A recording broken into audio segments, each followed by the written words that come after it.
Take 22, scene 1, action. Hey everybody, Mr. Bukiwu here, and as you can see, I've got a few extra helpers helping me out this month with this video. We're having a lot of fun doing this. We're already on, what, take 20? Yeah, 21? 22. 22. I don't even know. So obviously it's taking us a while to get this right, but we're having a heck of a lot of fun doing it. So, I've also got a lot of cool stuff to show you in Bricksburg, so let's not waste any time doing it. Come on, let's get right to it. Okay, so we've got a lot to cover this month, but before I get too far into it, I'm just going to mention real quick, one of the areas I'm going to focus on is transitions. As you know, I've got a lot of different aspects to my layout. I've got Harry Potter Land, I've got the main city, I've got Bricksburg, which I'm really excited to show you guys because that's starting to take shape now, and of course Ninjago Land. And it's kind of weird because they all don't go together, but what I'm trying to do is to try to make it so they do fit together, and it does all come together and fit and blend so that it flows naturally. And so I'm just going to be highlighting some of those transitions as I show. One of the other things I want to mention is that we all have different aspects of our city layouts that we enjoy. And so I wanted to ask real quick, my little guys, what their favorite parts of Bricksburg are. So let's find out. What is your favorite part? My favorite part about the city is all the lighting. All the lighting. I like the lighting too. I think it really makes the city pop. Mm-hmm. It adds a whole nother element to the city, and seeing it lit up is pretty darn cool. Do you have a favorite modular that is lit up? What's a modular?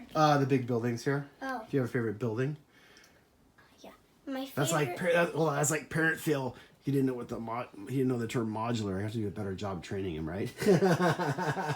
Parent Phil. My favorite... Your favorite building, which is a modular, would be? I thought a modular was like a spaceship for a second. Well, it could be if it's Benny, right? Benny making a modular spaceship? Spaceship! I guess it can. It could be. What's your favorite one? This one. The Palace Cinema. You know, ironically, that's my favorite one, too. That's pretty crazy. And you... Oh, my gosh. What is your favorite part of the city? My favorite part of the city, I have two.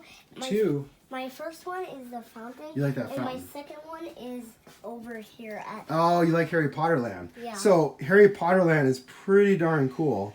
Again, another part of the city that I really like that's shaping up really nicely. And, of course, the fountain. He loves this fountain right here. Now, that fountain was what is that, maybe 3 years ago? That was an exclusive from the Lego store. I love that set too. It's a really cool little set, and it was a pretty neat little giveaway. I wish they would do more giveaways like that, and hopefully if Lego's listening, do more giveaways like those. Things are awesome. Those cute little accessory sets for the city, cool stuff. So, swinging back over this way, I wanted to show you, and we're gonna be kind of jumping around all over the place in this video, but that's okay. This keeps it fresh and exciting, right? So, this area is mostly complete now, which I'm really excited about because it was blank for so long and it was staring at me and it was like, oh, what am I going to do? This is kind of a transition. What I've done is I have the viaduct and then I have two facades and it's kind of like a framed like little scene area. I got to add some cars and vehicles and stuff, which reminds me, I have a lot of cars.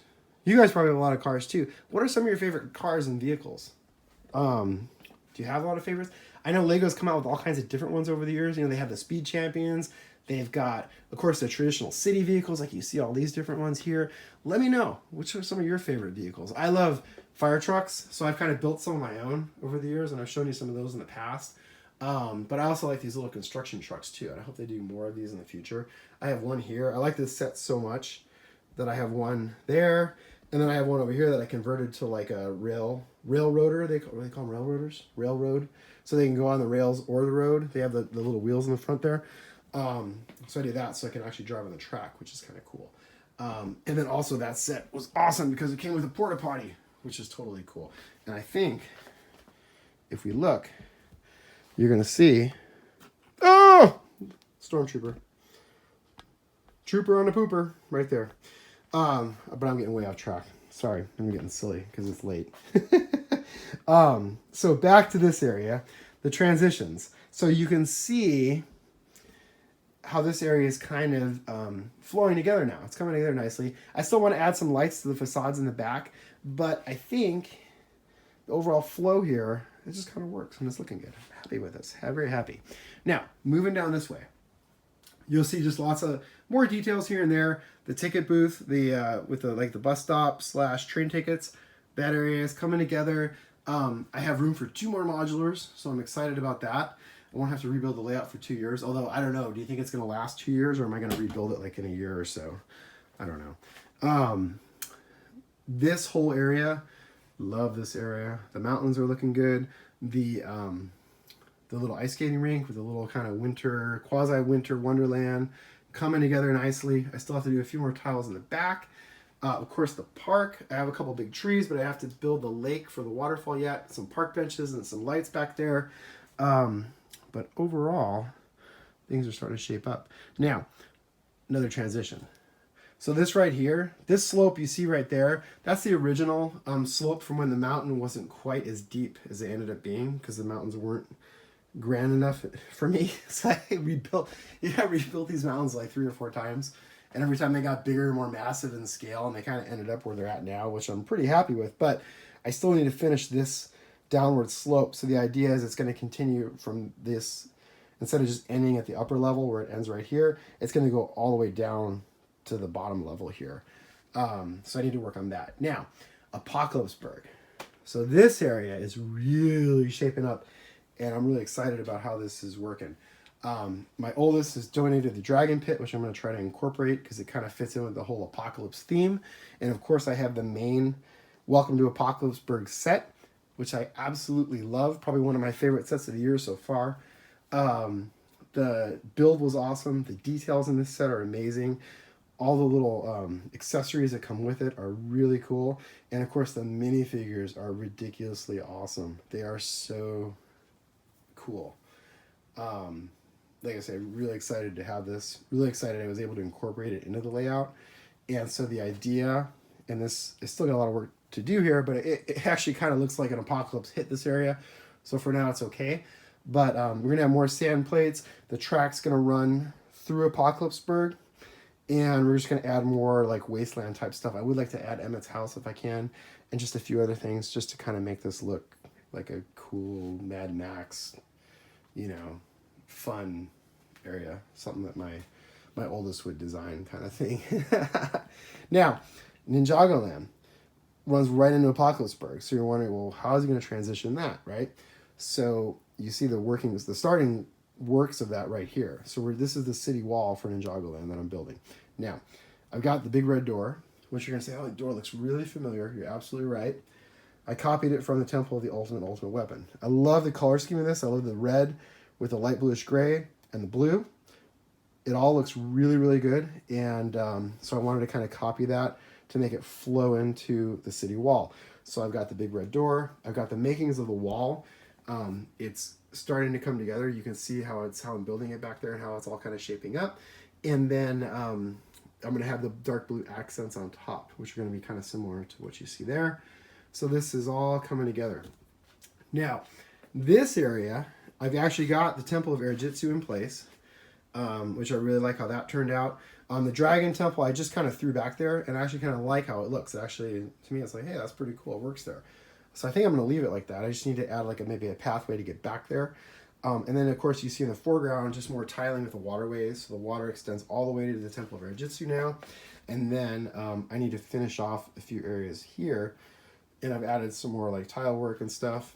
But overall, it's really starting to come together. There's water in between the Temple of the Ultimate Weapon in the foreground here, along with some plants. And again, it just kind of flows into Ninjago City. And it's going to flow this way as well. I need to add more base plates. But you can see how I do this. So I add, there's the base plate, and then I add plates on top of it to make the water like darker and to raise it up, because that's how Ninjago City did it, and that's how the docks set did it. So I kind of followed that model, and then it just kind of flows from there. And then I use the 1x2 trans light blue tiles for the water effect. Just real quick, you can pan over here. Again, I got Destiny's Bounty sitting back there. I need to finish off the dock area. But it is, overall, I'm pretty excited about how that's shaping up. And I think this is going to look good once I get the wall in place, because then it's going to be nicely transitioned into Apocalypseburg, which then flows into the city, which then as we pan back all the way down here, you're going to see the next transition area, which is Harry Potter Land. Now, I created this mountain that you see to the left with some trees on it. So it's a terraced mountain. So you can see there's the mountain base, and then there's a little green patch, and then another flat spot, and then another one on top of that, and then there's just trees. And the idea was to have the trees kind of be like a view block between the city and Harry Potter Land. I'm still experimenting with it a little bit. I still want to see. I think I want to make the trees a little bit taller. I think it needs to be. I think it needs to be taller because it's just not enough of a block yet. Because I really want to make them two distinct worlds that you kind of go from one to the other. And so that is still to be decided. Now I have added the base plates down here for the water effect, which again, it's just kind of all starting to take shape. And then in this area, we're also going to have a small Quidditch field so they can play Quidditch. I'm going to do some rocks and stuff to kind of break up the water versus the pitch. But I think it's just a nice little visual element. And of course, the kids are already having fun with the different random minifigures that are possibly, what are they doing? I don't even know what they're doing. They're just hanging out, having fun, which is totally cool. Hogwarts is still coming along. I haven't worked on it a lot, but I am starting to work on the courtyard. You can see the makings of that area here. So it's starting to shape up pretty nicely. And then just real quick, we'll just pan back across and kind of zoom in on some of the detail that you see here. Slowly but surely just adding little bits and pieces everywhere I can. You can see the kids also are having fun with the minifigures. They had the Guardians of the Galaxy were hanging out here. I don't know where Drax went. He was here. I don't know where he is. Maybe he's being very, very still hiding out. Oh, and look, there's an Angry Bird up on the rooftop. That's new.